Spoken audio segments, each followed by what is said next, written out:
Miss Marple and the Mysterious Death of Lady Bantry. Good evening, friends, and welcome to another mystery here on Cafe Tales. I'm your host, Ailey, and I'm so glad you're here. I'd love to know where in the world you are listening from, and what kind of weather is keeping you company tonight. Let me know in the comments, and be sure to subscribe for new stories each day. Now let's begin tonight's adventure. Chapter 1. Fete Lists. Teacups and a Visitor in Silk. The first thing one noticed about Gossington Hall in high summer was not the elegance of its Georgian facade, nor the sweep of its lawns down to the river, but the unmistakable air of purposeful chaos that descended upon it when Lady Bantry had decided to do something. And Lady Bantry, known to her intimates as Dolly, had decided to do the village garden fete. "The thing is," she said briskly, standing in the morning room with a sheaf of papers in one hand and a teacup in the other, "we must have the white elephant stall near the gate, not by the roses. People buy more rubbish early on when they're fresh. Once they've had tea and used up their shillings on Skittles, they're quite sensible again." Miss Jane Marple, seated in a chintz armchair by the window with her knitting bag at her feet, smiled gently. "How very true, Dolly. Human nature is so predictable in these matters. I remember when we had the jumble sale for the missionary fund. Mrs. Price bought a perfectly dreadful stuffed parrot in the first 5 minutes. By tea time, she couldn't imagine why exactly." Lady Bantry ticked something off her list with a satisfied air. She was a woman of perhaps 60, with iron-gray hair, bright eyes, and the sort of energy that made younger people feel rather tired. "Now, Jane, you're doing the preserves, aren't you? And Arthur has promised to judge the vegetables, poor lamb, though he hasn't the faintest idea about marrows." Sir Arthur Bantry, her husband, looked up from his newspaper with the vague, amiable expression of a man who had learned long ago that domestic storms were best weathered with minimal comment. "Marrows," he said. "Quite. Happy to do it, my dear." Miss Marple's needles clicked softly. She was a thin, elderly lady with soft white hair and a pink and white complexion. Her blue eyes, china blue and rather innocent, had a habit of noticing things that other people missed. "I do hope," she murmured, "that we shall have fine weather. Such a disappointment when it rains." "Oh, it won't rain," said Lady Bantry with magnificent confidence. "I've arranged for Saturday week, and the almanac is fine. Besides, I've invited Mrs. Marchmont to open it, and she's bringing her companion, Mrs. Dean. Very elegant woman, Mrs. Marchmont, widow of Colonel Marchmont of the Indian Army. She's taken the Grange for the summer. How nice," said Miss Marple, "and Mr. Miles Harbour is being most helpful, with all the permits and arrangements. Such a capable young man. He manages property for 3 parishes, you know." Miss Marple did know. St. Mary Mead was a small village, and news traveled with the efficiency of a well-organized postal service. Mr. Miles Harbour was smooth, obliging, and rather too handsome in a way that made the unmarried ladies flutter and the married ones thoughtful. Miss Marple, who had seen many smooth young men in her long life, reserved judgment. "I'm sure everything will be splendid," she said. The morning passed in the pleasant way that mornings do in country houses in summer. Lists were made and revised. The vicar, Reverend Clement, arrived with his wife, Griselda, to discuss the tombola and stayed for sherry. Dr. Haydock, gruff and dependable, stopped by to promise his attendance and to warn against placing the coconut shy too near Lady Bantry's prized delphiniums. Inspector Slack, from Much Benham, who happened to be passing, was roped into advising on traffic arrangements and accepted a glass of beer with the air of a man who knew when resistance was futile. By 3 o'clock, the house party had assembled for tea on the terrace. Mrs. Celia Marchmont arrived first, driven by her chauffeur in a gleaming motor car. She was a woman in her early 50s, elegant in the manner of someone who had once been beautiful and knew precisely how to make the best of what remained. Her dress was silk, dove gray, and cut with expensive simplicity. Her voice was cool and amused. "Dear Lady Bantry, how kind of you to include me. I do so love a village fete, so refreshingly innocent." The tone suggested that innocence was something she found mildly entertaining, like a child's spelling mistake. With her came Mrs. Livia Dean, her companion. Mrs. Dean was perhaps 40, with neat dark hair, a pleasant face, and the sort of quiet attentiveness that good companions cultivate. She wore cream gloves beautifully kept, and carried Mrs. Marchmont's shawl and spectacles case without appearing to carry anything at all. "How lovely," murmured Mrs. Dean. "What a beautiful garden." Mr. Miles Harbour arrived on foot, strolling across the lawn with his jacket over his arm and his shirt sleeves rolled up in a carefully casual way that suggested he had just happened to be passing. He was perhaps 35, with fair hair, an easy smile, and the sort of charm that made older ladies protective and younger ones interested. "Lady Bantry, I've brought the permits," he said, producing them with a flourish. "All signed and sealed, and I've arranged for the barriers on the drive." "Splendid, Miles. You're invaluable." Tea was poured. Cucumber sandwiches were consumed. Miss Marple sat quietly and observed, as was her habit, the small interactions that revealed so much. She noticed that Mrs. Marchmont spoke to Mr. Harbour with a certain sharpness, and that he responded with extra politeness, like a man deflecting criticism. She noticed that Mrs. Dean watched her employer with the steady attention of someone whose livelihood depended on anticipating needs. She noticed that Lady Bantry, for all her brisk efficiency, was slightly distracted, her gaze occasionally drifting toward the walled garden where her precious orchids lived in their heated shed. "I simply must show you the orchids," Lady Bantry announced as teacups were set down. "I've just had a new heating system installed. Braziers, you know, for the nights. My gardener swears by charcoal for orchids. The temperature must be just so." The party rose and drifted across the lawn toward the walled garden. Mrs. Marchmont walked ahead with Mrs. Dean, their heads close together in conversation. Mr. Harbour fell into step with Sir Arthur, discussing something about boundary maps. Miss Marple walked with Lady Bantry, her sharp eyes taking in everything. As they approached the gate to the walled garden, Miss Marple noticed a boy, one of the under gardeners, wheeling a barrow toward the potting shed. On the barrow was a wooden crate stenciled with the words, "Orchid Charcoal, Premium Grade." "For the brazier," Lady Bantry said, following her gaze. "Can't let the temperature drop at night, even in summer. Orchids are such delicate creatures." "Indeed," said Miss Marple softly. They passed through the gate. The walled garden was warm and still, heavy with the scent of roses and the drowsy hum of bees. The potting shed stood at the far end, its door ajar, a single small window closed against the heat. Mrs. Marchmont laughed at something Mrs. Dean had said. A bright, carrying sound, and the two women walked on ahead toward the shed. Miss Marple paused, adjusting her hat against the sun. She had a feeling, the sort of feeling she had learned not to ignore over many years in St. Mary Mead.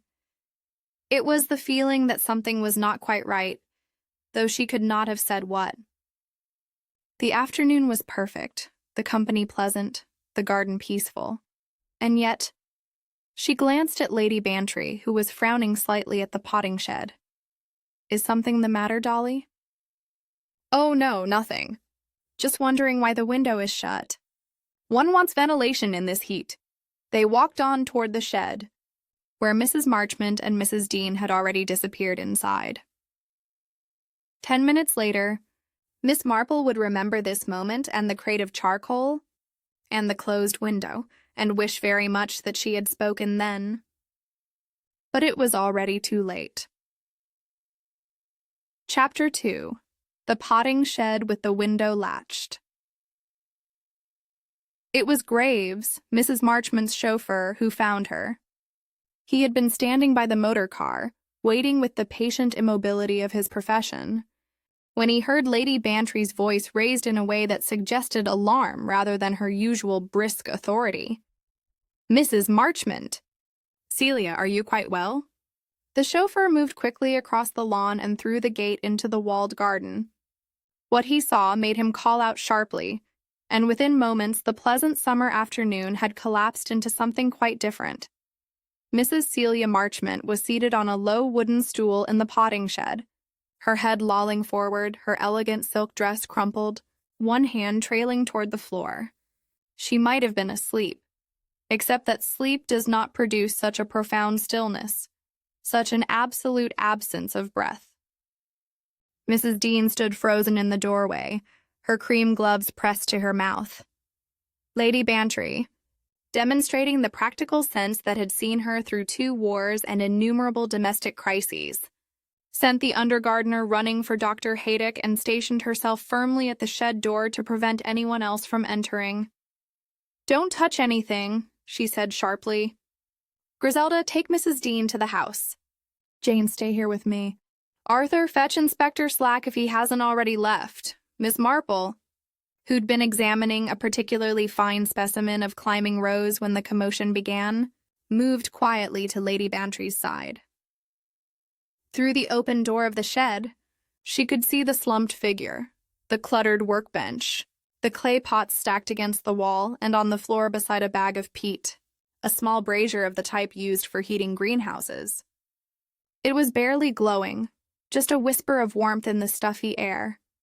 The window, she noticed, was shut tight, its latch firmly in place. The door had been pulled nearly closed, and wedged against the bottom of it from the inside was a long stuffed draft stopper, the kind used in drafty hallways in winter. Dr. Haydock arrived within minutes, his bag in hand, his expression serious. He examined Mrs. Marchmont swiftly and thoroughly, then straightened with a grunt. "Dead," he said bluntly. "No more than 10 minutes, I'd say, possibly less." "But what happened?" Lady Bantry demanded. "A heart attack?" She seemed perfectly well at tea. Haydock frowned. He was a man in his 60s, with the sort of face that had seen a great deal and was not easily surprised. But he looked troubled now. "No obvious cause," he said slowly. "No wound, no sign of violence, but look at the nail beds. There's a faint pinkness. And the smell in here, faint but distinct, like a dull headache, if you can imagine a smell having that quality." Inspector Slack arrived, puffing slightly from his hurry. He was a man who took his dignity seriously and did not care for being rushed. He surveyed the scene with the air of someone who had already decided what he thought and was merely going through the motions of confirming it. "Heat exhaustion," he announced, "or a turn of some kind. Window shut, brazier going, woman of a certain age. These things happen in June." Miss Marple said mildly, "When the temperature is perhaps 70 degrees? Slack gave her the look he reserved for elderly ladies who meddled in police matters. "Nevertheless," Miss Marple continued, "people do faint, especially in stuffy conditions." "The brazier is interesting," Haydock said, crouching beside it. "Barely warm now, but it's been burning for the orchids, I suppose." "Yes," Lady Bantry said tightly. She looked shaken now, the color high in her cheeks. "The temperature must be maintained at night. But it shouldn't have been lit at this hour, and certainly not with the window closed and the door nearly shut. That's absurd. One wants ventilation." Miss Marple stepped carefully into the shed, moving with the deliberation of age. She bent slightly, peering at the floor near the door where the draft stopper lay. "May I?" she asked Slack, who waved a hand in grudging permission. She did not touch the draft stopper, but she looked at it very carefully. It was a faded tapestry thing, stuffed with sand or sawdust by the weight of it, the kind one kicked into place on a winter evening to keep the cold from seeping under the door. But this was June, and hot June at that. and the draft stopper was pressed firmly against the threshold, its fabric compressed where it met the wood. On the workbench, beside a scatter of plant labels and a ball of twine, sat a terracotta saucer. Miss Marple drew off one of her gloves and touched it lightly with one fingertip. When she withdrew her finger, it was coated with a pale, flowery dust. Not the dark crumble of potting soil, but something finer, paler, almost like ash. She looked up at the window. It was a simple sash window, the kind that slid up and down in wooden grooves. The latch was a plain hook-and-eye affair, and it was fastened securely. But in the old putty around the frame, just beside the latch, there was a shallow dent, as if something thin and hard had pressed there and been pulled away. "Dr. Haydock," she said quietly, "that smell you mentioned, could you describe it more precisely?" Haydock came to stand beside her. He sniffed the air, his brow furrowed. Acrid. Flat. Not unpleasant exactly, but oppressive. Makes one feel rather thick in the head. Like coal gas, perhaps. He looked at her sharply. "Similar, yes, but there's no gas laid on here, of course. This is just a potting shed." "But there is charcoal," Miss Marple said. She nodded toward the brazier. "I believe Lady Bantry mentioned that a delivery had just been made for heating the orchids."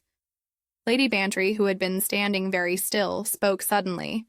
"That boy, young Jeemes, he was wheeling a crate of it when we came into the garden. I saw him take it toward the shed." "Charcoal," Slack said dismissively. "What of it?" "Used in greenhouses all the time. Harmless stuff. Not when it burns in a sealed space," Dr. Haydock said slowly. His expression had changed. "Good God, carbon monoxide. That would explain the pink nail beds, the rapid death, the headache quality of the air. If this shed was sealed tight and a brazier was burning, even a small one, the gas would accumulate quickly." "Colorless, odorless, lethal." Slack's face darkened. "Are you suggesting this woman was poisoned by garden equipment?" "I'm suggesting," Haydock said carefully, "that Mrs. Marchmont died of carbon monoxide poisoning. Whether it was accidental or otherwise, I cannot say, but in a sealed space with a source of combustion, it's entirely possible." There was a silence. From outside came the ordinary sounds of summer, birdsong, the distant murmur of voices from the house, the rustle of leaves in a faint breeze. Inside the shed, the four of them stood looking at the body of a woman who, less than an hour ago, had been laughing and drinking tea. Miss Marple's gaze traveled slowly around the small space, the brazier barely glowing, the terracotta saucer with its pale dust, the draft stopper pressed tight against the door, the window latched from inside, and on the brazier's metal lid, just visible in the slanting afternoon light, the dark smudge of a thumbprint. "Greasy with sweat or oil, Inspector Slack," she said gently. "I wonder if you might examine that window latch more closely, and the putty around the frame." Slack bristled. "I'll conduct this investigation as I see fit, Miss Marple." "Of course," she murmured. "Only, it seems to me that if a person wished to latch a window from outside, one might drop a loop of twine or string through the gap, hook it over the latch, and pull it tight before removing the string. The putty would show the mark of such a maneuver." Lady Bantry stared at her. "Jane, are you saying someone locked Mrs. Marchmont in here deliberately?" "I am saying," Miss Marple replied carefully, "that the draft stopper appears to be pressed inward from outside rather than kicked into place from within, and that the window has a curious dent in the putty where no dent should naturally be, and that a brazier burning. Charcoal in a sealed space will produce a lethal atmosphere in a very short time." "Indeed." Haydock drew in his breath sharply. "Murder." "Possibly," Miss Marple said. She looked at the slumped figure with great sadness. "Though proving it may be quite another matter. Carbon monoxide leaves very little trace once the body is removed from the source. Accidents do happen with heating equipment." "This was no accident," Lady Bantry said fiercely. "Celia Marchmont knew about greenhouses. She wouldn't have sealed herself into a shed with a burning brazier. And why on earth would the draft stopper be in here at all in June? Slack cleared his throat. He looked uncomfortable. A man who had anticipated a tidy verdict of natural causes and now found himself facing something far more complicated. "I'll need statements from everyone who was present," he said, "and I'll have the body removed for examination." "Dr. Haydock, you'll prepare a report at once." They filed out of the shed, leaving Mrs. Marchmont alone in the gathering shadows. Miss Marple paused at the threshold and looked back. The light from the window fell across the workbench, illuminating the terracotta saucer, the plant labels, the innocent tools of a gardener's trade, and the small brazier, its coals nearly dead now, that had made this quiet place a chamber of death. "Poor woman," she murmured. Then she turned and followed the others toward the house, her mind already beginning to work on the puzzle that had been set before her. Chapter 3. Miss Marple Notices. Charcoal bloom on clay. The drawing room at Gossington Hall had taken on the hushed, unnatural quality that rooms acquire when death has visited nearby. Voices were lowered, movements careful, as if normal behavior might somehow be disrespectful to the deceased. Mrs. Livia Dean sat very upright in a chair by the fireplace, a glass of brandy untouched beside her. Her cream gloves lay folded in her lap, and her face was pale but composed. "I simply cannot understand it," she said for perhaps the third time. Mrs. Marchmont was in perfect health. We had been discussing the Fed arrangements. She was quite animated, quite her usual self. Sir Arthur hovered anxiously, offering more brandy, tea, smelling salts, any comfort he could think of. Griselda Clement, the vicar's wife, sat beside Mrs. Dean and patted her hand at intervals with well-meaning ineffectiveness. Inspector Slack had commandeered the morning room for his interviews, and one by one the members of the afternoon's gathering were summoned to give their accounts. Miss Marple, waiting her turn, sat quietly with her knitting and observed. Mr. Miles Harbour stood by the window, his earlier ease quite vanished. He looked shocked and rather young, his careful grooming suddenly irrelevant in the face of genuine crisis. "Dreadful business," he said to no one in particular. "Absolutely dreadful. One comes for tea and permits, and then something like this." Lady Bantry paced. She was not a woman built for sitting still in circumstances that demanded action, and the forced inactivity was making her sharp. "I cannot believe it was an accident," she said flatly. "Celia was no fool. She wouldn't have stayed in that shed with a brazier burning and no ventilation." "Perhaps she didn't realize," Griselda suggested timidly. "Carbon monoxide has no smell, does it? She might have simply grown drowsy and sat down." "With a draft stopper wedged under the door?" Lady Bantry shook her head. "No, someone prepared that shed like a gas chamber. And Celia walked into it." The word murder hung unspoken in the air. When Miss Marple's turn came, she made her way to the morning room with the slow, careful steps of advanced age. Inspector Slack sat behind Lady Bantry's writing desk, with a notebook open before him and the expression of a man who wished very much to find a simple explanation for complicated events. "Now then, Miss Marple," he began with the patience of someone addressing a rather dim child, "just tell me in your own words what you observed this afternoon." Miss Marple settled herself in the chair opposite and folded her hands. "Certainly, Inspector. We took tea on the terrace at approximately 3 o'clock. Mrs. Marchmont and Mrs. Dean arrived first, then Mr. Harbour.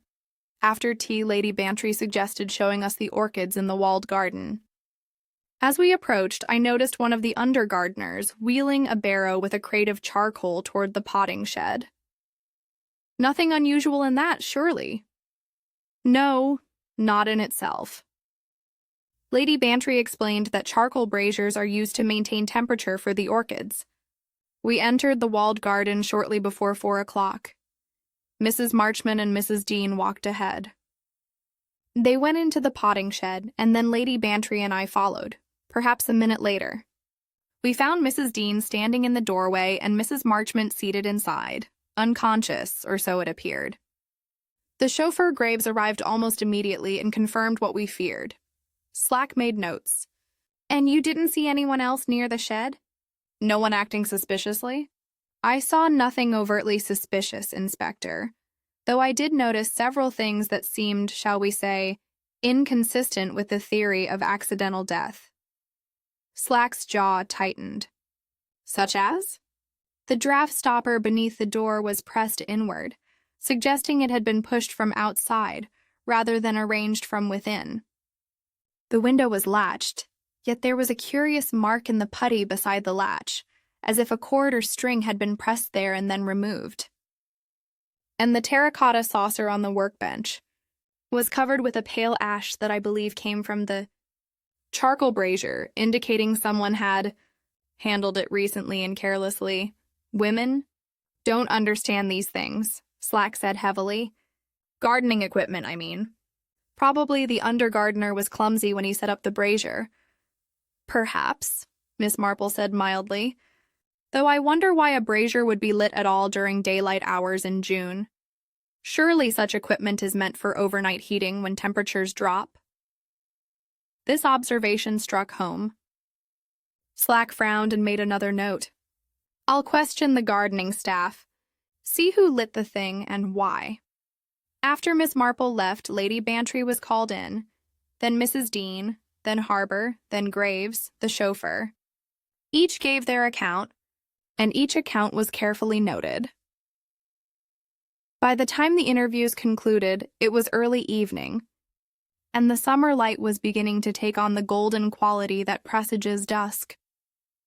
Miss Marple, released from official scrutiny, found herself drawn back to the walled garden. The potting shed stood empty now, its door propped open by one of Slack's constables to air out the space. The body had been removed to the mortuary in Much Benham for Dr. Haydock's examination. She stood in the doorway, careful not to disturb anything, and looked again at the scene. The brazier sat cold on the floor.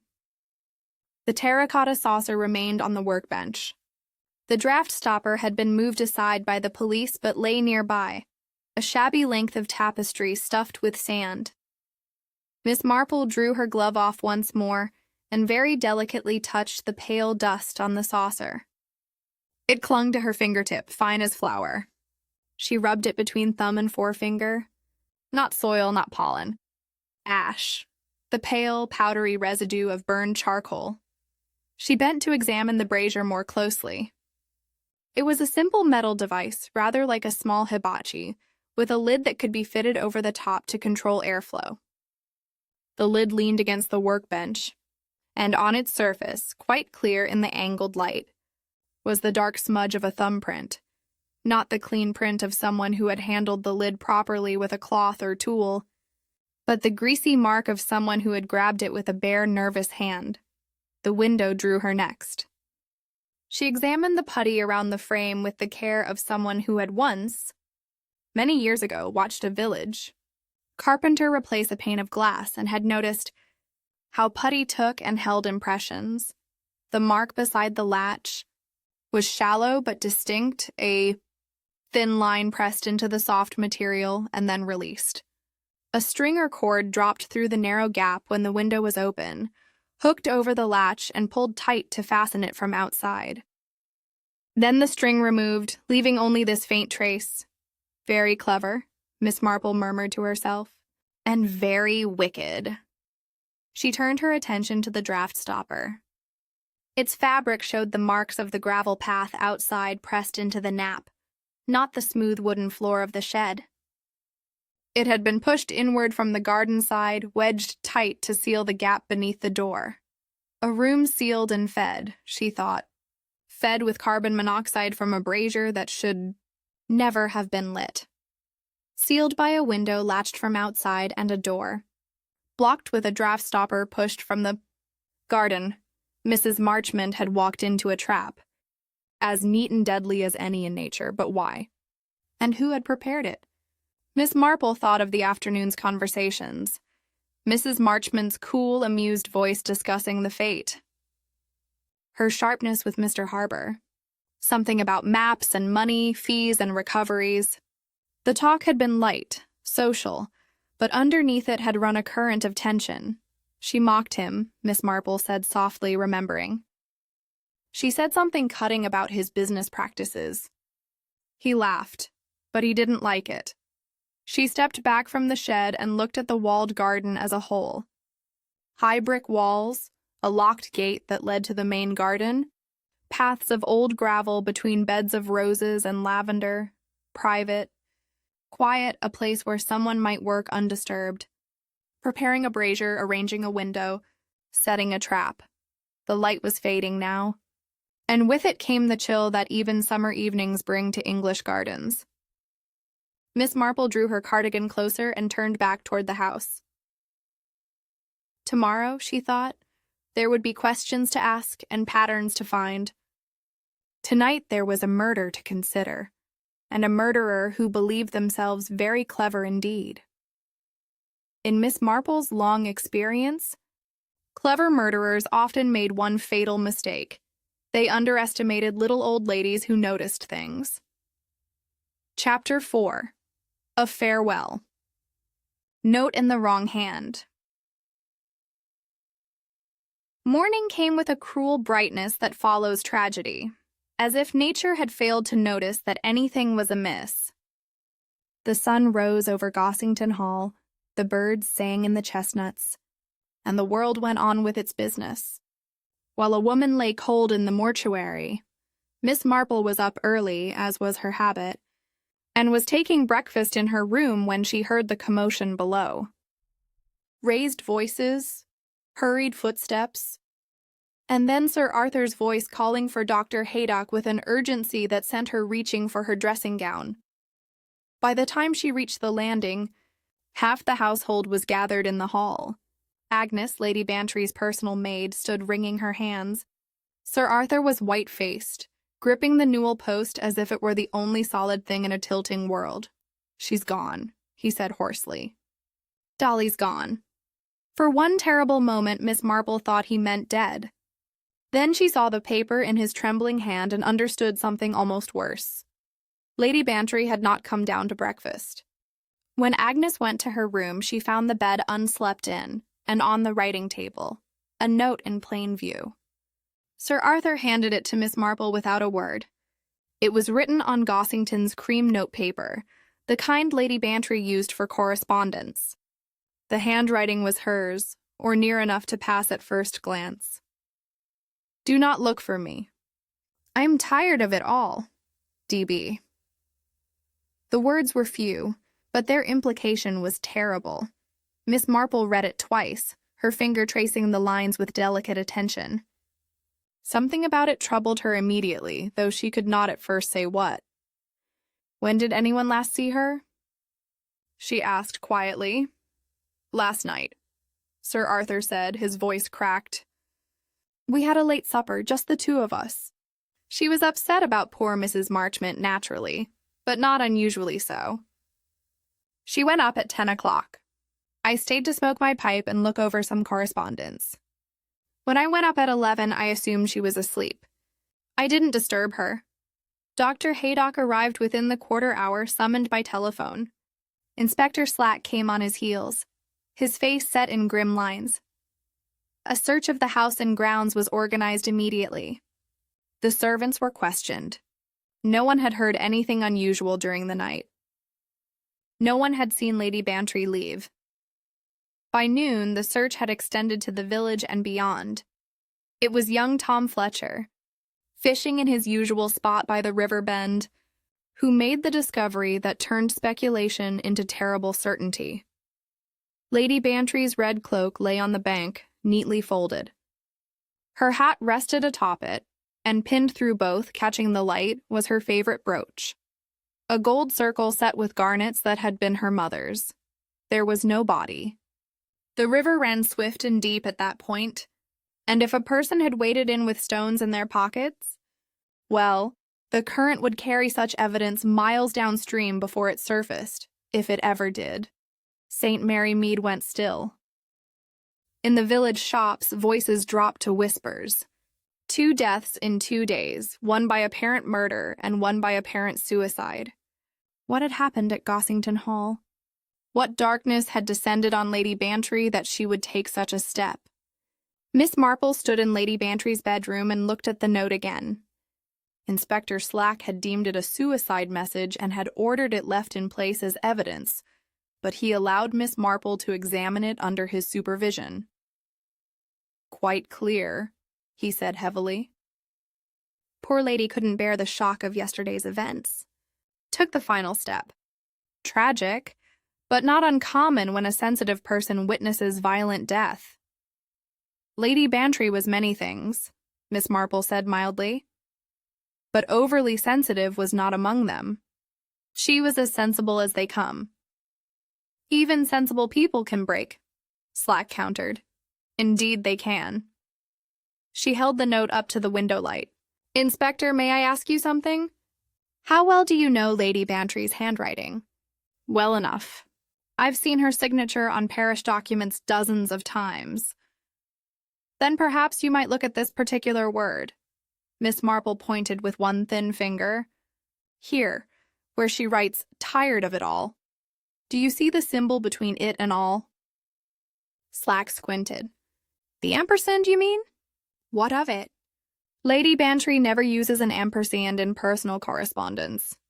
I've received perhaps 50 letters from her over the years, and she invariably writes out the word 'and in full,' or uses a rather distinctive mark that looks more like a plus sign than a proper ampersand. This," she tapped the paper, "is a formal loop, the kind taught in copybook exercises. Lady Bantry's hand is far more casual. Slack's expression suggested he thought this observation absurdly trivial, but he had learned from yesterday's experience that Miss Marple's trivial observations sometimes led to uncomfortable truths. "Handwriting varies," he said stubbornly, "especially under emotional strain." "Perhaps," Miss Marple agreed. She set the note down carefully. "Though I wonder why a woman intent on ending her life would trouble to make her bed before leaving. Agnes says it was made, you see, and made properly. The counterpane was smooth, the pillows arranged just so. That seems an odd concern for someone in the depth of despair." This observation struck home more firmly. Slack frowned at the bed, which was indeed immaculately made. "Might have been made earlier in the day," he muttered, but without conviction. "Lady Bantry always makes her bed immediately upon rising," Miss Marple said. "If she had slept in it last night and risen this morning, Agnes would have found it unmade. If she did not sleep in it at all, then where did she spend the night before going to the river? And why make the bed at all if she intended never to return?" The questions hung in the air, unanswerable and troubling. Slack opened his mouth, closed it again, and finally admitted defeat. "What are you suggesting, Miss Marple?" "I am suggesting," she said carefully, "that this note may not be quite what it appears. The handwriting is close but not exact. The phrasing is plausible but not characteristic. And the circumstances are deeply suspicious. Yesterday we witnessed what may well have been murder disguised as accident.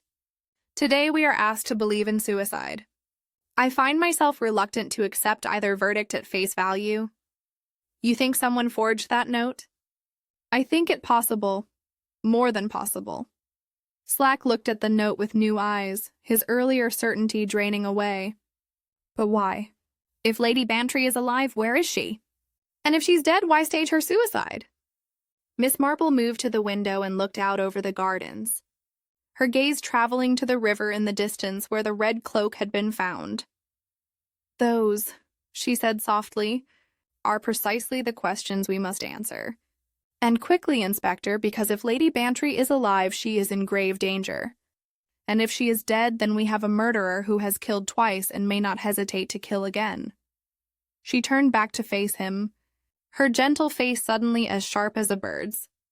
"I knew Dolly Bantry for 30 years, Inspector Slack. I knew her moods, her habits, her quirks of language and temperament, and I tell you this with absolute certainty. She did not write that note. Someone who knew her fairly well, someone who could imitate her hand reasonably closely, wrote it. But they made mistakes, small ones, perhaps, but fatal to the deception for anyone who truly knew her. The ampersand, Slack said slowly. The ampersand, Miss Marple confirmed, and other things. The tone is wrong. Dolly would have been furious and defiant, not tired and defeated. She would have fought. She would never have simply given up. From outside came the sounds of the search continuing, men calling to each other across the grounds, dogs barking. But in the quiet bedroom, Miss Marple and Inspector Slack stood looking at a note that was beginning to seem less like a farewell and more like a very dangerous lie. Chapter 5. Cloak. Hat and nobody. The afternoon brought facts, and with facts came the slow, meticulous work of building a timeline. Inspector Slack, whatever his limitations in imagination, was thorough when it came to the mechanics of investigation. He had his men interview everyone who might have seen or heard anything relevant, and he compiled the results with patient attention to detail. Miss Marple, given temporary sanctuary in the library, away from the chaos of the search, sat with her knitting and listened as Slack read through his findings. Agnes Reed, Lady Bantry's maid, he began, consulting his notebook. She last saw her ladyship at 9:45 yesterday evening, helped her prepare for bed as usual. Lady Bantry seemed preoccupied but not distressed. Agnes left her reading in bed. What was she reading? Miss Marple asked. Slack looked surprised by the question. Does it matter? It might. A woman contemplating suicide rarely settles down with a good book first. Slack made a note to ask. He continued. Sir Arthur saw her at supper, as he said. That was at 8 o'clock. They dined alone. She was upset about Mrs. Marchmont's death, but in his words, more angry than sorrowful. She kept saying, "It isn't right, that something was wrong about the whole business." Miss Marple's needles paused. Did she elaborate? Sir Arthur says she was working herself up to discussing it this morning. She told him she wanted to speak with you first thing. Said she'd seen something that bothered her, but she wanted to think it through properly before saying anything definite. I see. Miss Marple resumed knitting, her expression thoughtful. So Lady Bantry had information, or believed she did, information about Mrs. Marchmont's death. That's how it seems. Slack turned a page. Now for movements yesterday evening after the household retired. The telegraph office in the village shows 2 telegrams were sent. One from Marchmont House to Mr. Miles Harbour at 7:35. Message reads, Tonight. 9. Urgent. Signed with the initial M. Mrs. Marchmont was already dead by then, Miss Marple observed. So who sent it? Mrs. Dean admits she sent it. Says Mrs. Marchmont had asked her to send it earlier before they left for Gossington Hall, but she forgot. So she sent it that evening instead, thinking it must have been important. How very convenient. And the second telegram, sent from the Lane kiosk at 8:50, addressed to Gossington Hall. Message reads, Message received from J.M., paid in cash. No name given. But here's the curious thing. Sir Arthur never received it, and neither did Lady Bantry. It was found this morning in the hall letter tray, unopened. Miss Marple tilted her head. Someone sent a telegram to Gossington Hall and signed it J.M., but the intended recipient never saw it. That is interesting, Inspector. Very interesting indeed. It gets more interesting still. Slack's tone suggested he was beginning to share her suspicions. Agnes took the telegram forms to show me. The handwriting on the second one, the one from the kiosk, is neat and careful. Educated hand. I had her fetch some of Mrs. Dean's correspondence from Marchmont House for comparison. and it could be a match. Hard to say for certain with printed capitals, but the formation is similar. Same careful schoolroom style. Miss Marple set down her knitting entirely. So Mrs. Dean may have sent a telegram to Gossington Hall, supposedly from someone with the initials JM, and knowing that it would never be delivered to its purported recipient, because that recipient was already dead. A telegram that creates a paper trail suggesting communication that never actually occurred. That's one interpretation, Slack admitted grudgingly. Though why anyone would do such a thing, I can't fathom. To establish a pattern, perhaps to suggest that Lady Bantry was in correspondence with someone, to lay groundwork for a later deception. Miss Marple picked up her knitting again. What else have you learned? Slack referred to his notes. Graves, the chauffeur, says he drove Mrs. Dean home from Gossington Hall at 6:10 yesterday evening. Returned at 6:40 to collect some items for Mrs. Marchmont, not knowing she was dead at that point. Waited at Marchmont House until 8, then was told his services wouldn't be needed. He was in the servants' quarters all evening after that, or so he claims. Can anyone verify that? The housekeeper saw him at 9 o'clock. Can't speak for the rest of the evening, and Mr. Harbour says he was home with his files, going over property maps. Received the telegram at 9:15, and was puzzled by it since Mrs. Marchmont was dead and he couldn't imagine what could be urgent. Decided to wait until morning to inquire. Lives alone, so no one can confirm his whereabouts. Miss Marple considered this. So between 9 and 10 last night, we have no confirmed alibis for either Mr. Harbour or Graves, and Mrs. Dean's whereabouts depend entirely on the servant's testimony at Marchmont House. Correct. Slack rubbed his jaw. There's one more thing. The boy who works the east gate, young Billy Morris, says he heard a motor car at 9:55 idling just beyond the gate, lights off. Then it crept away toward the lane very slowly, like someone didn't want to be heard. 9:55, Miss Marple repeated softly. And Lady Bantry supposedly went to bed at 10 o'clock. If she left the house, she did so shortly before or after that motor car arrived. If she left willingly, quite.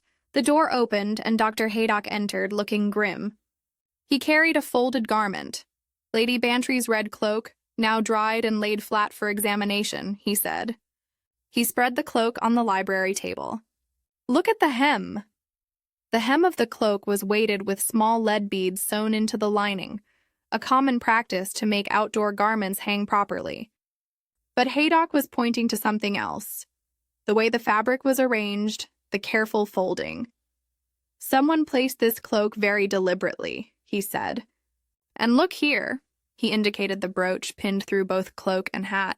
The pin is set through from the left side, not the right, as if whoever placed it was left-handed. Miss Marple rose and came to examine the arrangement more closely. Lady Bantry is right-handed. I have watched her pin brooches countless times. She always works from the right. Exactly, Haydock said. This was staged by someone else, someone who didn't know Lady Bantry's habits well enough to mimic them accurately. Slack stared at the cloak with dawning comprehension. Then she never went to the river at all. Someone took her cloak and hat and set them there to make us think she drowned herself. But where is she? Haydock demanded. If she didn't drown, if she didn't run away, then where the devil is Dolly Bantry? Miss Marple returned to her chair, her face very grave. That, Dr. Haydock, is the question that must be answered with the greatest urgency. Because I very much fear that Lady Bantry is neither dead nor fled. I believe she's being held somewhere, alive but captive, by someone who has excellent reason to prevent her from speaking to the authorities. Held where? Slack asked. Somewhere close, I should think. Somewhere that affords both security and concealment. Somewhere on the estate, perhaps, or nearby. She paused, her finger still on her knitting. Lady Bantry told Sir Arthur she'd seen something that bothered her. Something about Mrs. Marchmont's death, presumably. She intended to discuss it with me this morning. But someone knew she had seen something, and they could not allow her to speak. So they forged the suicide note, staged the scene at the river, and hid her away. Haydock said slowly, hoping we'd conclude she'd drowned herself in remorse or shock. Precisely. A tidy solution. Mrs. Marchmont's death would be ruled accidental. Lady Bantry's suicide would be attributed to the trauma of witnessing it, and any questions would be buried along with the victims. Slack stood abruptly. Then we search every building, every shed, every corner of this estate and the surrounding properties. If Lady Bantry is alive and held captive, we'll find her. Yes, Miss Marple said quietly, and quickly. Inspector, because whoever has taken such elaborate steps to silence her will not wish to keep her alive any longer than necessary. Chapter 6. Duck Egg. Wool at the Ice House. The search of Gossington Hall and its immediate grounds yielded nothing. Every room was examined, every cupboard opened, every cellar explored. The stables were searched, the garage, the garden sheds. Nothing. If Lady Bantry was hidden somewhere on the property, she was hidden very cleverly indeed. Miss Marple, excusing herself from the organized search with the explanation that her old legs would only slow them down, took a different approach. She walked the paths of the shrubbery garden, moving slowly, observing everything with the patient attention of someone who knew that significant things often presented themselves quietly. The shrubbery was old, planted perhaps 70 years ago, when such informal gardens were fashionable. Rhododendrons grown massive and dark, winding paths of moss-edged gravel, occasional stone benches placed for contemplation. At the far end, built into the bank where the ground rose toward the boundary wall, stood the ice house. Miss Marple had seen it before, of course, on previous visits. It was a relic of earlier times, when ice cut from winter ponds was stored underground through summer months. A low stone structure half sunk into the hillside, with a heavy wooden door reinforced with iron straps. Most such ice houses had long since fallen into disuse, becoming repositories for garden equipment or simply abandoned to spiders and damp. She approached it now with growing interest. The door was shut, and across it hung a padlock. But the padlock was new, she noticed immediately. Bright brass, free of the green patina that accumulates on outdoor metalwork, and the hasp through which it passed had been recently screwed into place. The wood around the screws still pale where the boar had bitten. Miss Marple bent as close as her back would allow and examined the door more carefully. It was made of thick oak planks, weathered gray, fitted tightly together. But at the edge, where one plank met another, something caught her eye. A tiny wisp of color caught in the crack between the wood. She drew out her spectacles and peered at it. Wool, a single thread, perhaps an inch long, the color a delicate duck-egg blue, the exact shade. She realized with a sudden sharp clarity of the wool Lady Bantry had been using to knit bed socks for the fete. Her heart, which generally behaved itself with elderly decorum, gave an uncomfortable thump. She straightened and looked around. The shrubbery was quiet, the sounds of the search distant. No one was near. Very carefully she tried the padlock, locked fast as expected. She examined the ground before the door. The gravel showed no clear footprints, but it had been disturbed recently, scuffed about as if by hurried feet. Moving along the side of the ice house, she found a narrow gap between the stone wall and the bank. Here the ground was damper, and in the soft earth she could see the clear impression of a man's boot, large, perhaps size 10 or 11. The print was deep, suggesting weight and fresh, made within the last day. Miss Marple stood very still, thinking. Then she returned to the door, and lowering herself carefully to her knees with the aid of her walking stick, bent to examine the gap beneath it. The draft, when she held her hand close, was cool and carried the faint, musty smell of underground places, and something else, something chemical and sharp. Bromide, perhaps, or some similar sedative. She got to her feet again somewhat stiffly and looked at the padlock once more. Then she turned and made her way back through the shrubbery as quickly as her legs would carry her. Inspector Slack was in the stable yard, directing his constables. He looked hot and frustrated, a man running out of places to search and running out of hope. "Inspector?" Miss Marple called, and something in her voice made him turn immediately. "I believe I may have found something relevant." 5 minutes later, Slack stood before the ice house door with a pair of bolt cutters in hand. Dr. Haydock was with him, and Sir Arthur, who had insisted on coming, despite Miss Marple's gentle suggestion that he might prefer to wait. "The wool could have caught there any time," Slack said, but his voice lacked conviction.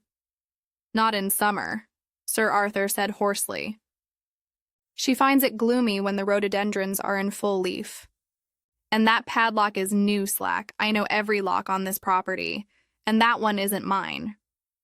Slack cut through the shank of the padlock with a sharp snap of metal. The padlock fell away, and he pulled open the heavy door.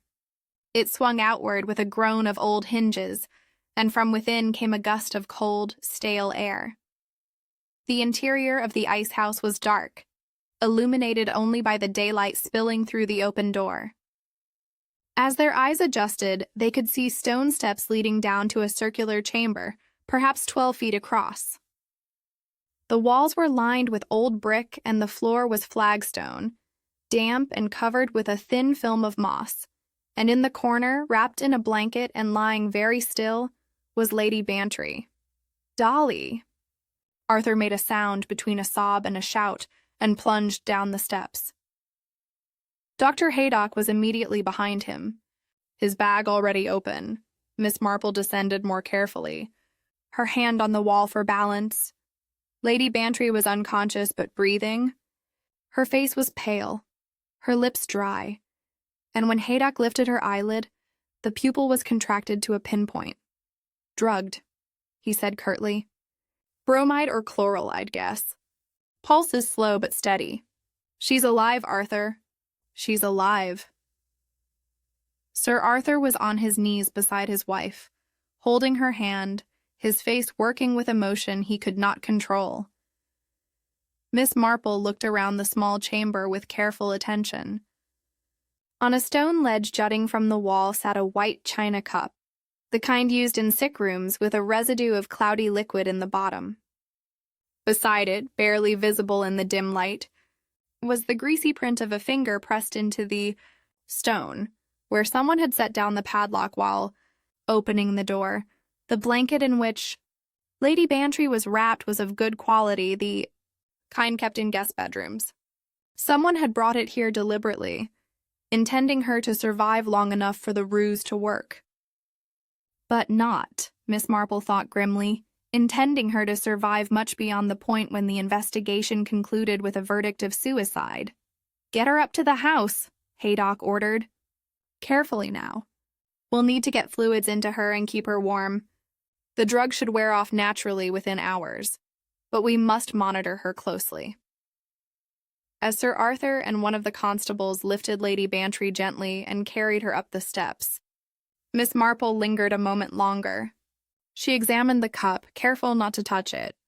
She looked at the fingerprint on the stone ledge. She noted the way the blanket had been arranged, and the fact that a second folded blanket lay nearby, suggesting someone had intended to return. "Found what you were looking for?" Slack asked from the doorway. "Some of it, Inspector. The victim, certainly, which is the most important thing, but also evidence. That cup will contain traces of whatever sedative was used. The fingerprint on the ledge may prove useful. And this," she pointed to the padlock lying on the ground outside. "Someone purchased this recently. If we can trace the purchase, we may identify our culprit." "We'll dust for prints on the cup and the lock," Slack said. He looked shaken but grimly satisfied. and when Lady Bantry wakes, she'll be able to tell us who did this to her." "If she saw them," Miss Marple cautioned. "She may have been drugged before she knew what was happening.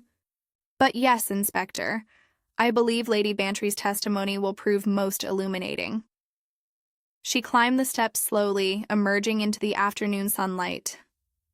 The shrubbery seemed suddenly less sinister, merely a garden again, with birds singing and leaves rustling in the breeze. But Miss Marple did not forget the cold, dark chamber beneath the earth, or the woman who had lain there helpless while her murderer arranged the evidence of her suicide. Someone had planned this with care, and that someone was still free, still dangerous, and now quite possibly very frightened indeed. Frightened people, in Miss Marple's experience, were capable of desperate acts. Chapter 7. Alibis by Telegram, Chauffeur, and Gate Lady Bantry was installed in her own bedroom under Dr. Haydock's watchful care. She remained unconscious for another 2 hours, breathing steadily but deeply, her hand occasionally twitching as if in troubled dreams. Sir Arthur sat beside her bed and would not be moved. Downstairs in the morning room, that had become Inspector Slack's temporary headquarters, the serious business of untangling alibis and establishing timelines began in earnest. Miss Marple sat in her usual chair by the window, her knitting in her lap, but her attention focused entirely on the discussion. Slack had brought in his sergeant, a competent young man named Weaver, to help organize the information. "Right then," Slack said, spreading his notes across the desk. "Let's go through this methodically. Yesterday evening, between 5 and 6, the crucial period when Mrs. Marchmont died," he consulted his notebook. "Mrs. Livia Dean states she and Mrs. Marchmont viewed the orchids together during that time. She says Mrs. Marchmont expressed interest in the heating system and wanted to examine the potting shed more closely. Mrs. Dean accompanied her inside, then stepped out briefly to admire the roses. When she returned, Mrs. Marchmont was seated on the stool, apparently resting. How long was she outside the shed?" Miss Marple asked. "She claims no more than 2 or 3 minutes. Long enough to light a brazier and seal the room." Slack frowned. "Possibly, if everything was prepared in advance. The brazier would have been laid ready with charcoal. A match struck, the window pulled shut and latched from outside, the draft stopper pushed under the door. It could be done quickly by someone who knew exactly what they were doing. And Graves, the chauffeur, according to his statement, he drove Mrs. Dean back to Marchmont House at 6:10. He left her there and returned to Gossington Hall at 20 to 7 to collect some items Mrs. Marchmont had intended to take home. By then, of course, she was already dead, though he didn't know it.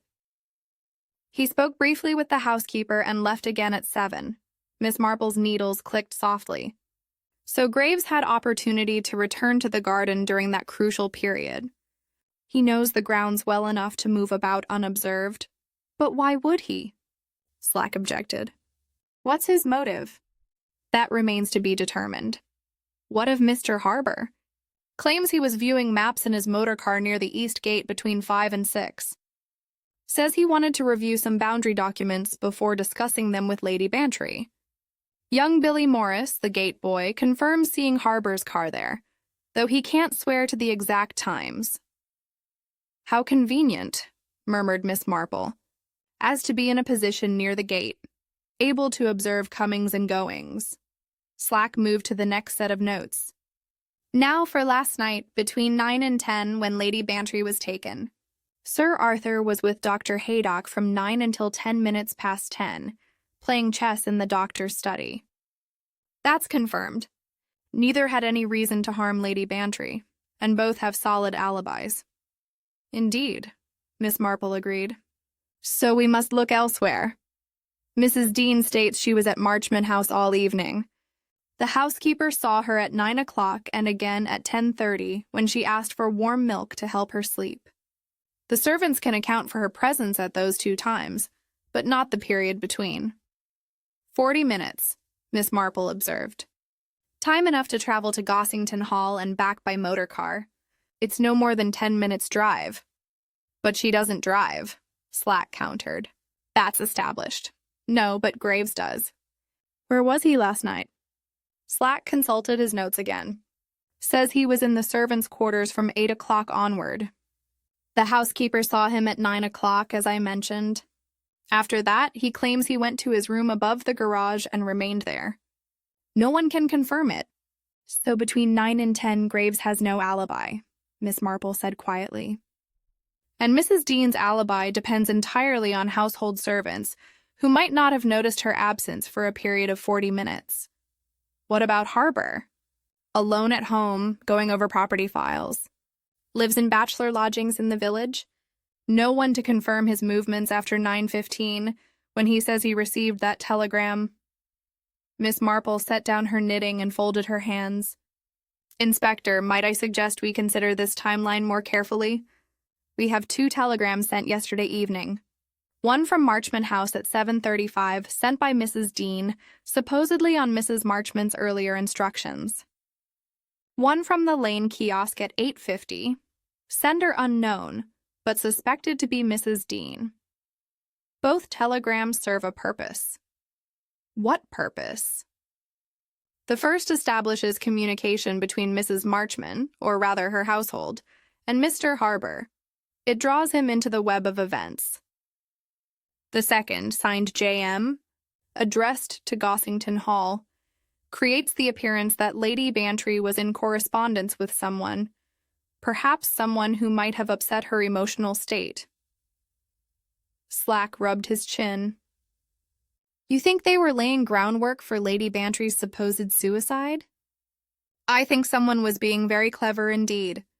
They wanted us to believe that Lady Bantry had received troubling communication, perhaps even threats or blackmail.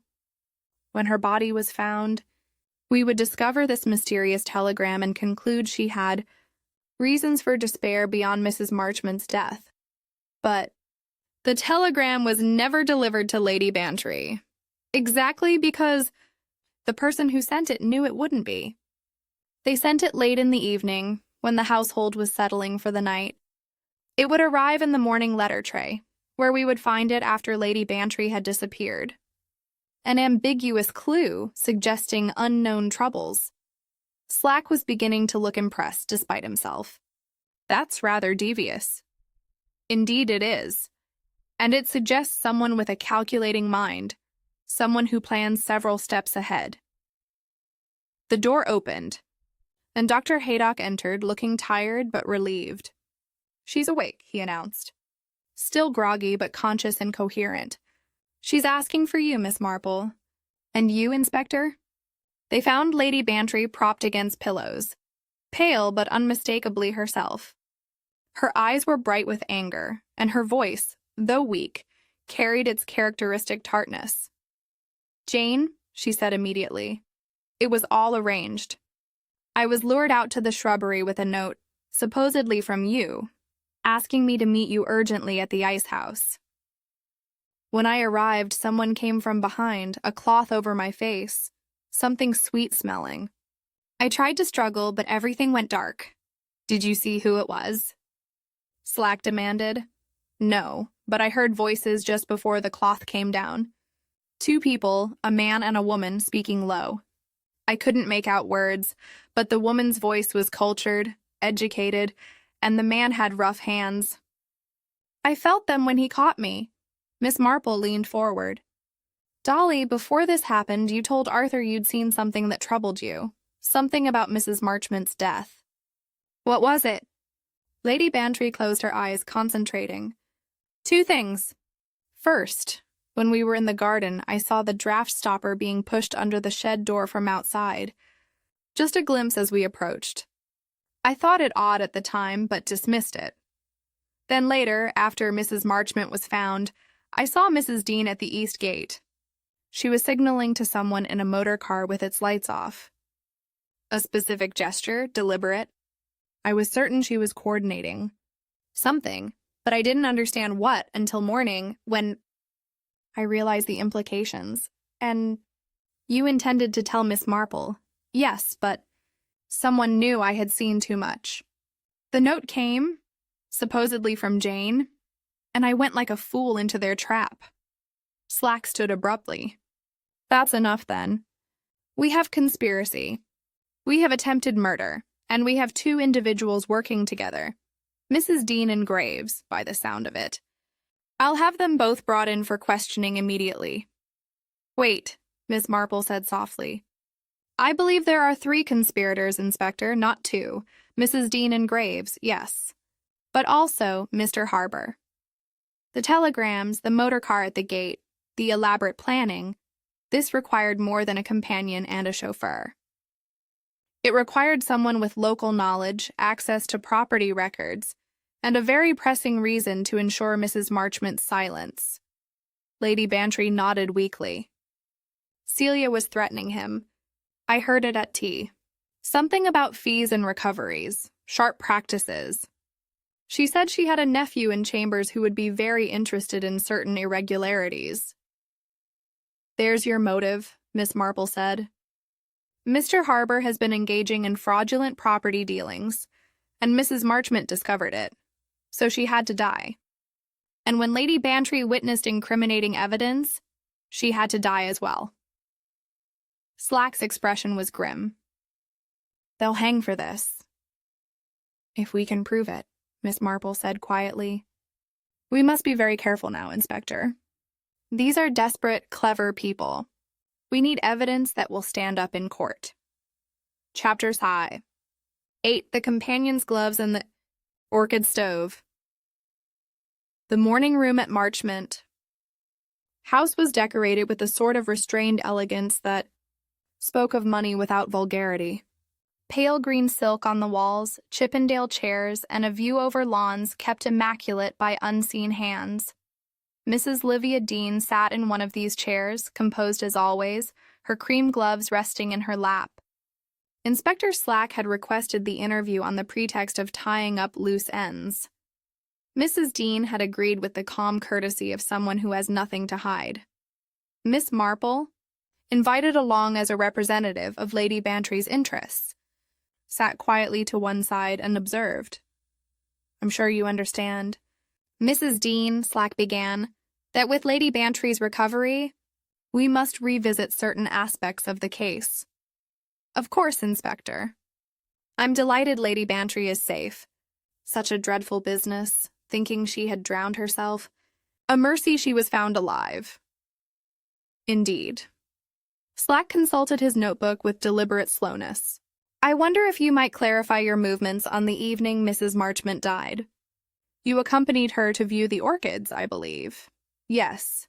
Dear Mrs. Marchmont was most interested in Lady Bantry's heating system. We examined the potting shed together. And at what point did you leave the shed? Mrs. Dean's expression remained pleasant, but something flickered behind her eyes. I stepped out for perhaps 2 or 3 minutes to look at the roses. When I returned, Mrs. Marchmont was seated, and I thought at first she was merely resting. Miss Marple spoke for the first time, her voice gentle. What lovely gloves, Mrs. Dean. You keep them beautifully. The cream color is so difficult to maintain. Mrs. Dean glanced down at her gloves, with a faint crease appearing between her brows. Thank you. One must take care with good things. Indeed, one must. Miss Marple leaned forward slightly. Might I see them? I've been thinking of purchasing a similar pair, and I should so like to know the quality. It was an odd request, but Mrs. Dean could hardly refuse without appearing churlish.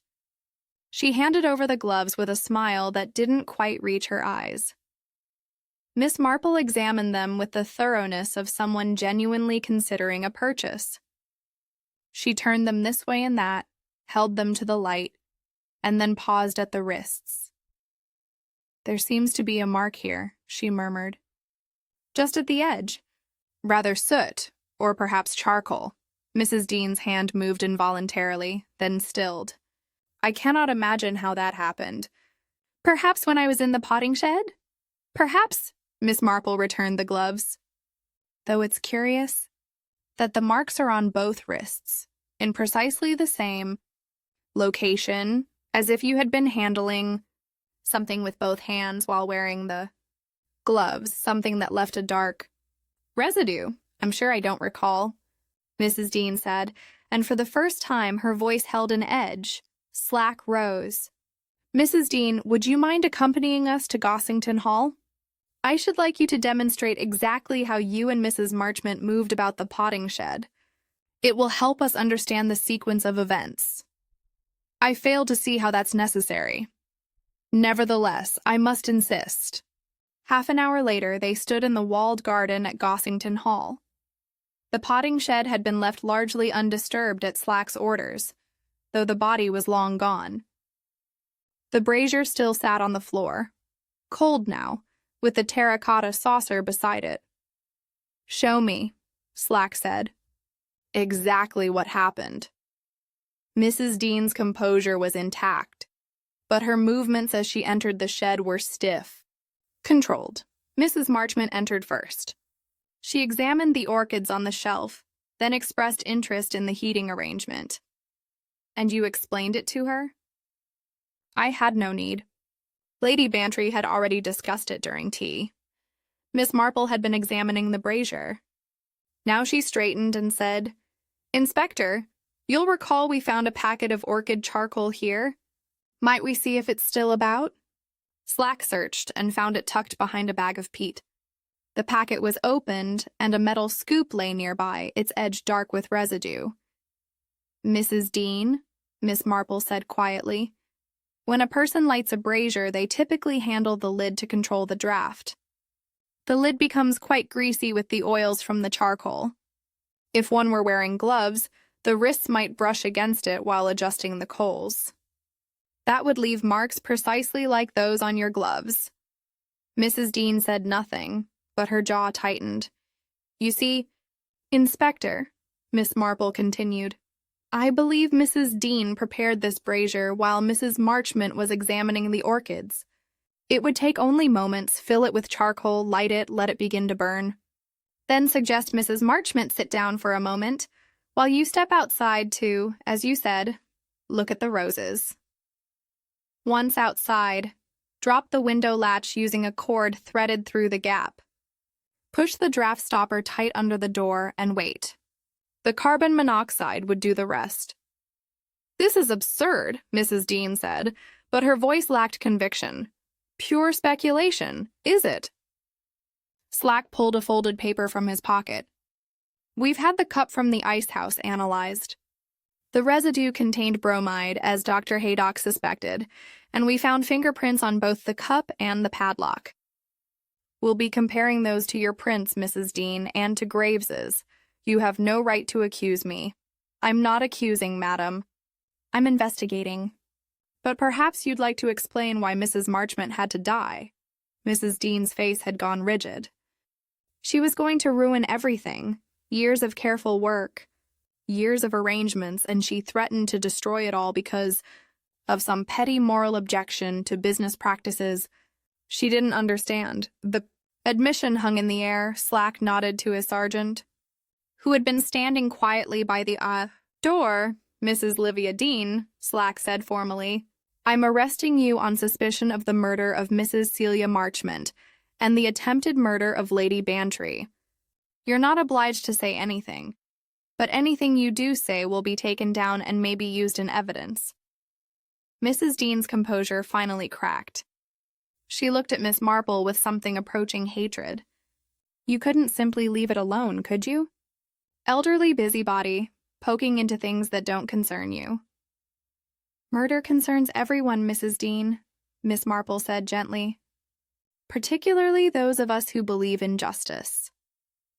As Mrs. Dean was led away, Slack turned to Miss Marple with grudging respect. Those gloves, that was clever. Not really, Inspector. Simply observation. A companion who keeps herself immaculate, yet has identical marks on both wrists. It suggested recent activity involving something that stains. And when one considers what activity Mrs. Dean had recently engaged in, the brazier seemed the obvious answer. There's still graves and harbor to bring in. Yes, and I suspect when you do, you'll find ample evidence.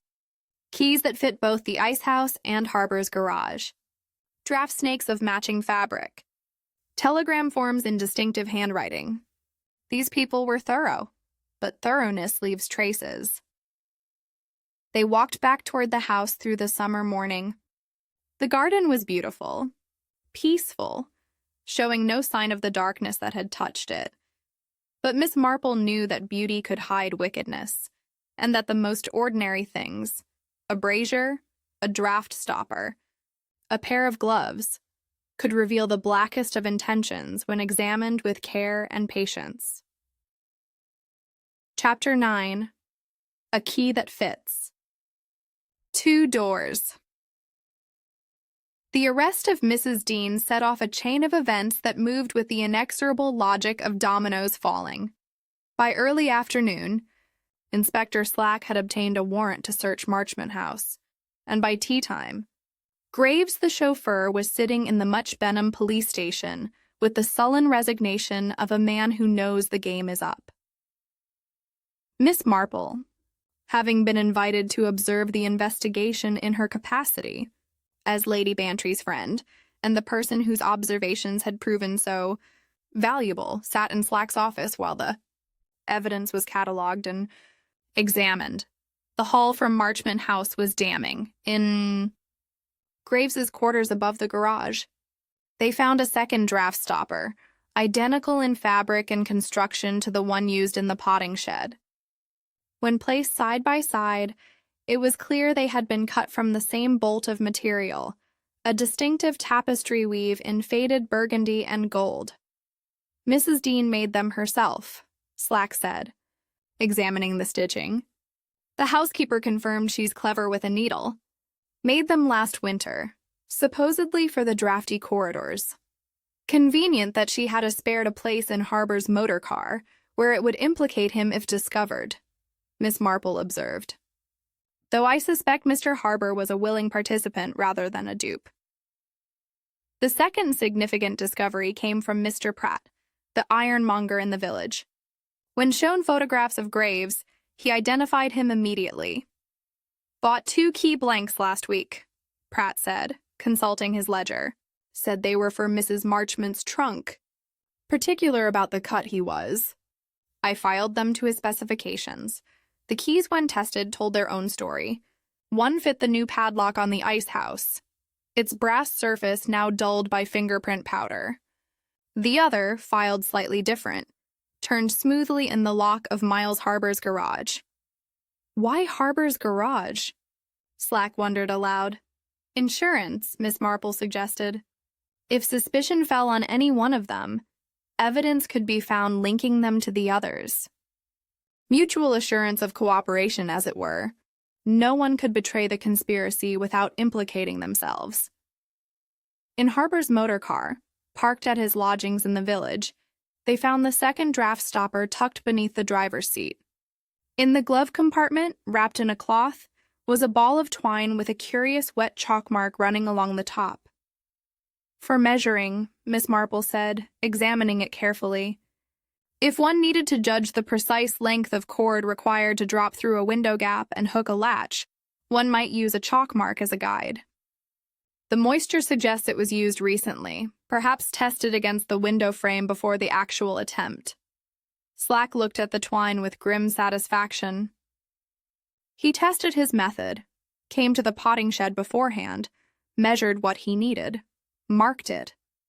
These people left nothing to chance. Except human observation, Miss Marple said quietly. They failed to account for Lady Bantry's habit of noticing small things.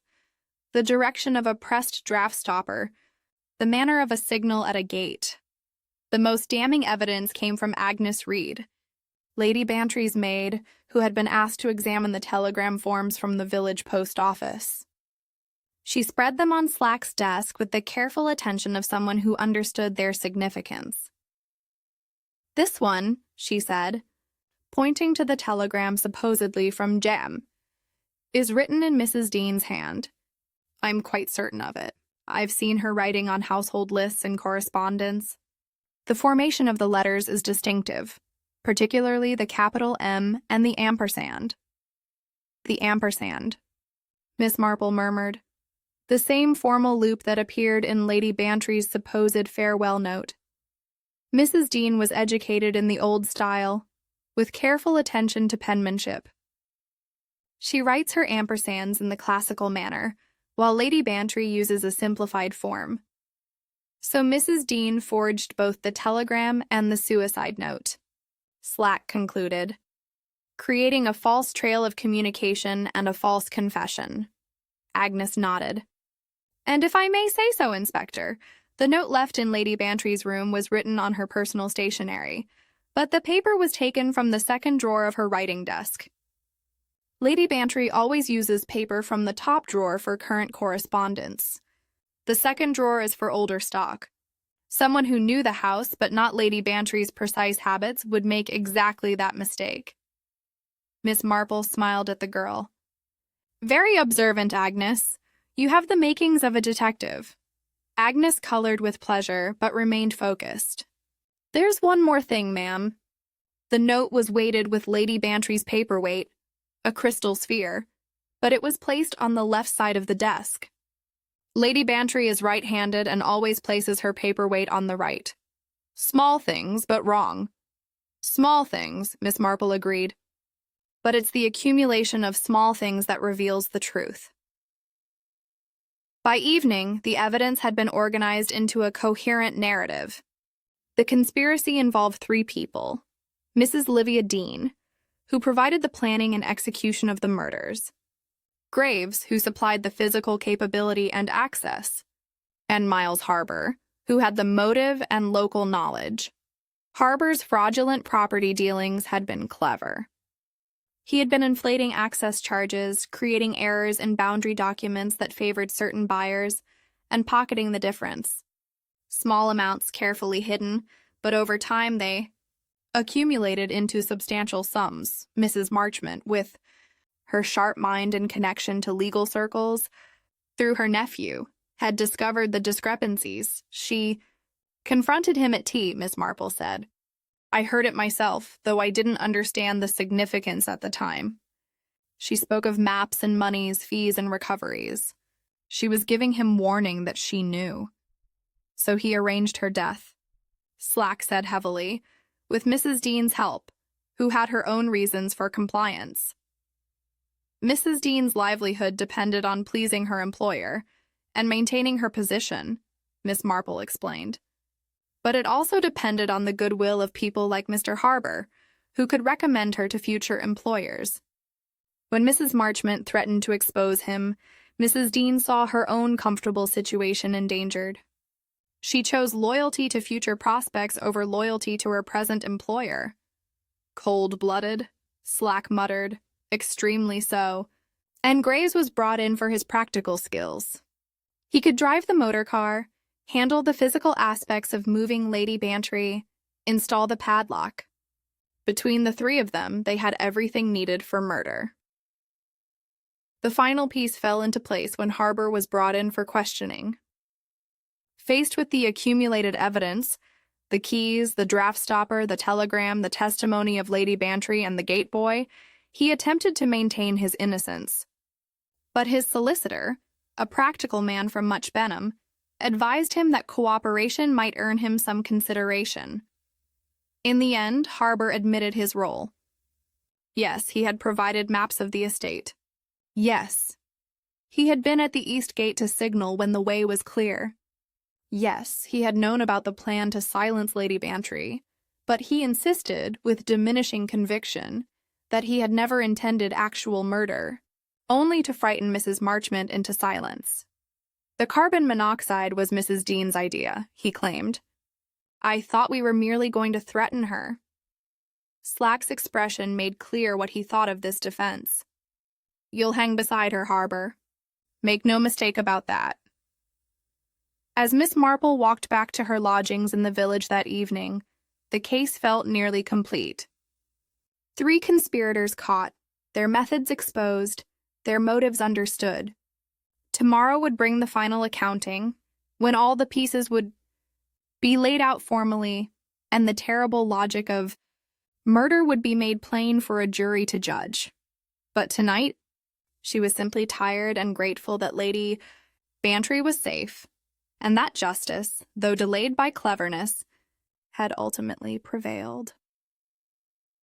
Chapter 10. Gossington Brazier Draft, and the Lady Who Wouldn't Quite Die. 3 days after Lady Bantry's rescue, the principals gathered once more at Gossington Hall. Not in the drawing room this time, with its associations of pleasant tea and social conversation, but in the library, where the afternoon light fell soberly through tall windows and the assembled company wore expressions suited to the gravity of the occasion. Lady Bantry herself, still, pale but determinedly upright, sat in the largest armchair, with Sir Arthur hovering protectively nearby.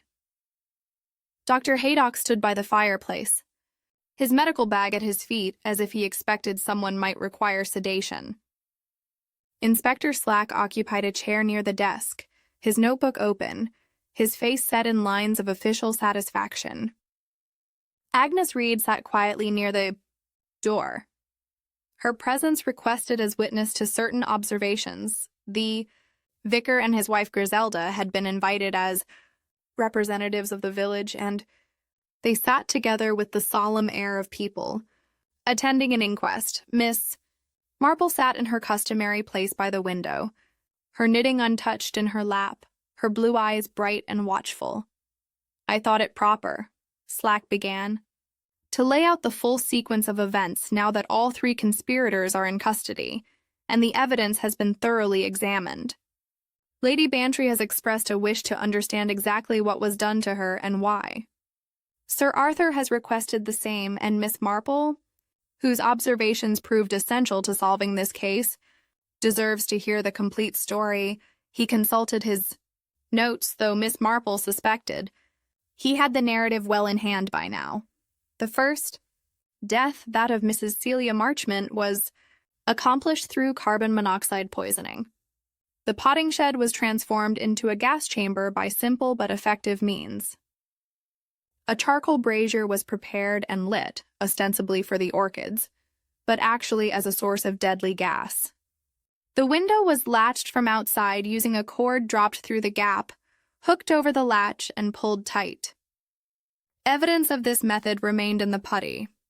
The door was sealed with a draft stopper pushed inward from the garden side, creating an airtight space. Lady Bantry's expression was grim. "In my own garden, using equipment meant for my orchids." "Yes, Lady Bantry." Mrs. Dean, who accompanied Mrs. Marchmont into the shed, made an excuse to step outside. Once clear, she sealed the space and waited. Mrs. Marchmont, sitting inside, would have felt drowsy within minutes. The carbon monoxide would have done its work quickly and left few traces once the body was removed from the source. "But why?" Griselda Clement asked, her voice distressed. "Why kill poor Mrs. Marchmont?" "Because Mrs. Marchmont had discovered Mr. Harbour's fraudulent practices," Miss Marple said quietly. "He had been manipulating property documents, inflating fees, creating errors that benefited certain transactions. Over months, perhaps years, he accumulated substantial illegal profits. Mrs. Marchmont, who was not a foolish woman, noticed discrepancies. She had a nephew in legal chambers and threatened to expose the matter." Slack nodded. "Harbour couldn't allow that. His entire livelihood, his reputation, his freedom, depended on keeping his crimes hidden." Mrs. Dean, whose position as companion relied on Harbour's recommendations and goodwill, agreed to help him. Graves, the chauffeur, was brought into the conspiracy for his practical skills. The 3 of them planned the murder together, Dr. Haydock said heavily. Despicable indeed. The brazier, the draft stopper, the window latch technique, all were prepared in advance. The execution required only the opportunity, which presented itself during the garden tour. Sir Arthur cleared his throat. "And my wife, why did they need to harm Dolly?" Miss Marple answered this. "Because Lady Bantry saw 2 things that would have exposed them.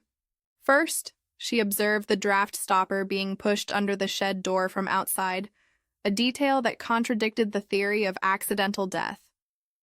Second, she witnessed Mrs. Dean signaling to a motor car at the east gate that night, a car with its lights extinguished. Lady Bantry is observant and intelligent. She would have connected these observations to Mrs. Marchmont's death and drawn the correct conclusions, which meant I had to die as well, Lady Bantry said tartly. How inconvenient for them that I proved more difficult to kill than poor Celia. Slack permitted himself a thin smile. They staged your suicide with considerable care, Lady Bantry. They forged a note in handwriting similar to yours, but betrayed by small errors, the formal ampersand, the wrong paper stock, the misplaced paperweight. Your cloak and hat arranged at the river, with your brooch pinned through, but pinned left-handed when you were right-handed. They created the appearance of despair, while actually drugging you and hiding you in the ice house, where I was to remain until I died of exposure or thirst, Lady Bantry said, after which my body would be discovered, and the suicide verdict confirmed. Precisely. But they underestimated two things. First, Miss Marple's attention to detail, the ampersand in the note, the direction of the pin, the duck egg wool caught in the ice house door. Second, your own resilience, Lady Bantry. You survived long enough to be found. Miss Marple spoke again, her voice gentle but firm. The clues were numerous, though small. The charcoal ash on the terracotta saucer, showing careless handling. The greasy thumbprint on the brazier lid, evidence of nervous haste. The draft stopper pressed inward from outside, not kicked into place from within. The putty dent beside the window latch, showing where cord had been used. The telegrams forged in Mrs. Dean's distinctive hand. The key blanks purchased by Graves, fitting both ice house and garage. The matching draft stoppers, one in the shed, one in Harbor's car. The soot marks on Mrs. Dean's cream gloves. Each small thing by itself might mean nothing. Together, they formed a pattern of guilt. A pattern 3 people thought they had hidden. Murder always leaves traces, Slack said with satisfaction. And these 3 left more than most. There was a silence in the library. Outside, the summer afternoon continued its peaceful course, birds singing in the gardens where death had walked so recently. Lady Bantry broke the quiet. I have never died before, Jane. It was very dull and poorly staged, as you observed. Real despair doesn't generally pause to collect a brooch. Miss Marple's eyes crinkled with affection. No, Dolly, it doesn't. I'm very glad you're here to tell us so. Sir Arthur clasped his wife's hand. We owe you a great debt, Miss Marple. You and Inspector Slack both. Justice owes no debts, Miss Marple said mildly. It simply requires patient observation and a willingness to see what is actually there, rather than what appears to be there. Slack closed his notebook with a snap. The 3 of them will stand trial at the next assizes. The evidence is overwhelming. They'll answer for Mrs. Marchmont's murder and the attempted murder of Lady Bantry. And the village can return to normal, the vicar said hopefully. Normal, Lady Bantry repeated with a trace of her old spirit. What a delightful prospect, though I confess after this excitement the garden fete may seem rather tame. We'll postpone it naturally, Griselda said, until you're fully recovered. Nonsense. We'll hold it as planned. St. Mary Mead deserves a proper fate, and I intend to see they get one. Though perhaps, she added with a wry smile, we'll forego the orchid display this year. As the gathering dispersed, Miss Marple remained a moment longer, looking out at the gardens of Gossington Hall, the walled garden, the potting shed, the shrubbery paths, the old ice house, all peaceful now, returned to innocence, as if violence had never touched them. But Miss Marple knew better. She'd seen too much of human nature in her long life to believe in permanent innocence. Where there were people, there would always be greed, fear, and the capacity for wickedness.